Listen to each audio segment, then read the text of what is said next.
Библиэд байнга гардаг, мөн их онцолдог энэ итгэлтэй холбоотой агуулгыг та бүхэнтэй хамт судлахад цаг зарцуулъя.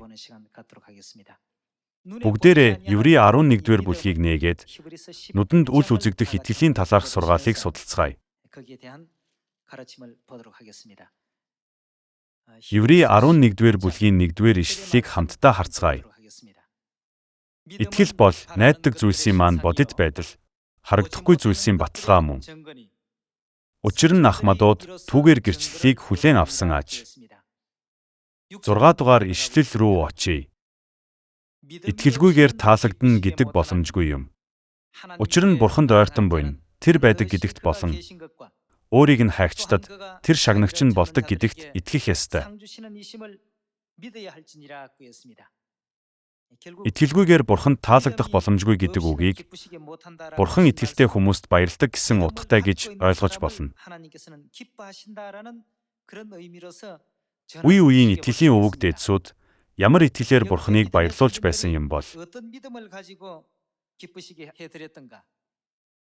Еврей 11-р бүлгийн 24-р ишлэлийг нээнүү. Итгэлээр Мосе 90 цент хүрээд фараоны охины хүү гэж нэрлэгдэхээсээ татгалзав.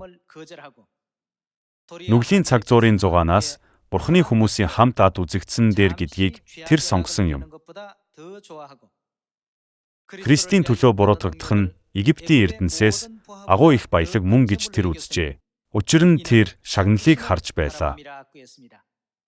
Шагналыг тесэн ядан хүлээж Бурханы ард түмэнтэй хамт зовх нь Египтийн эрдэнсээс илүү дээр гэж үзсэн Мосегийн итгэлийг бид эндээс харж байна.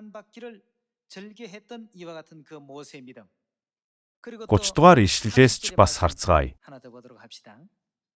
Итгэлээр ир хогийн хэрмийг 7 өдрийн турш тойрсны дараа тэр нуржээ.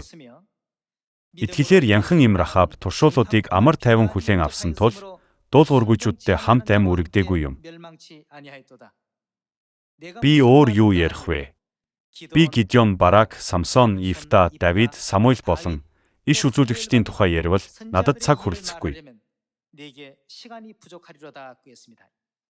Эдгээр хүмүүс итгэлтэй байснараа Бурханд яруу алдар өргөж баяр баясгалан авчирсан гэдгийг Еврей 11-р бүлэгт Бурхан тайлбарлаж байна.